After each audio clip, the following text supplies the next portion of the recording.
আমরা অনেক সময় হতাশ হয়ে পড়ি যে আমরা এত গুনাহ করে ফেলেছি, আল্লাহর কাছে কিভাবে ক্ষমা চাব।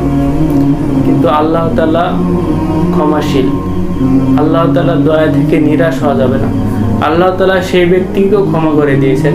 বনী ইসরায়েলের এক ব্যক্তি, তিনি 99টি হত্যা করেছিল। 99টি হত্যা করার পরে তার মনে অন্তরে ভয় ঢুকেছিল যে আমি কিভাবে আল্লাহর কাছে ক্ষমা চাব। তখন সে ব্যক্তি এক আবেদের কাছে গিয়েছিলেন। আলেম আর আবেদের মধ্যে পার্থক্য আছে। তো আবেদের কাছে যাওয়ার পরে সে বলছিল যে আমি 99টি হত্যা করেছি, আল্লাহ তাআলা কি আমাকে ক্ষমা করবে? তখন সে আবেদ বলল যে তুমি 99টি খুন করেছো, আল্লাহ তোমাকে কখনোই মাফ করবে না। তখন সে তাকেও হত্যা করে ফেললো, সে 100টি পূর্ণ করে ফেললো। তারপরেও তার অন্তরে আল্লাহর ভয় ছিল, যে ভয় ভীতি আসছে যে আমি আল্লাহর কাছে কিভাবে ক্ষমা চাবো, কিভাবে আল্লাহর কাছে মাফ চাবো।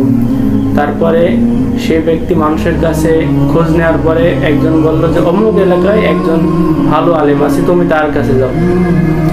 সে ব্যক্তি তাই করলো, তার কাছে গেল এবং বলল যে আমি 100টি হত্যা করে ফেলেছি, আল্লাহ তাআলা কি আমাকে ক্ষমা করবে? তখন সে বলল যে হ্যাঁ, আল্লাহ তাআলা তোমাকেও ক্ষমা করতে পারে যদি তুমি তওবার মতো করে তওবা করতে পারো। কিন্তু একটি শর্ত আছে, শর্তটি হলো তুমি এই এলাকা ছেড়ে অন্য স্থানে চলে যাও।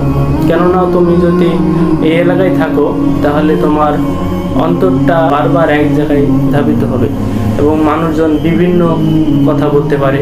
সেই জন্য তুমি স্থানটি ত্যাগ করে ফেলো। সে তাই করলো। সে স্থানটি ত্যাগ করার সময় সে রাস্তাতে সে মৃত্যুবরণ করলো। এমত অবস্থায় রহমতের ফেরেশতা এবং দোজখের ফেরেশতা আসলো। আসার পরে তখন আল্লাহর ফয়সালা আসলো যে তার অন্তরটি দেখো যে কোন দিকে বেশি আছে। তখন তার অন্তরটি পরীক্ষা করা হলো। তখন দেখা হলো যে তার ভালোর দিকে, ক্ষমা চাওয়ার দিকে সে বেশি এগিয়েছিল, তাই আল্লাহ তাআলা তাকে জান্নাত দিয়েছে। সুবহানাল্লাহ। আল্লাহ তাআলা যদি 100টি খুন করার পরেও যদি তাকে আল্লাহ তাআলা জান্নাত দেয়, তাহলে আমরা কেন এত হতাশায় ভুগছি?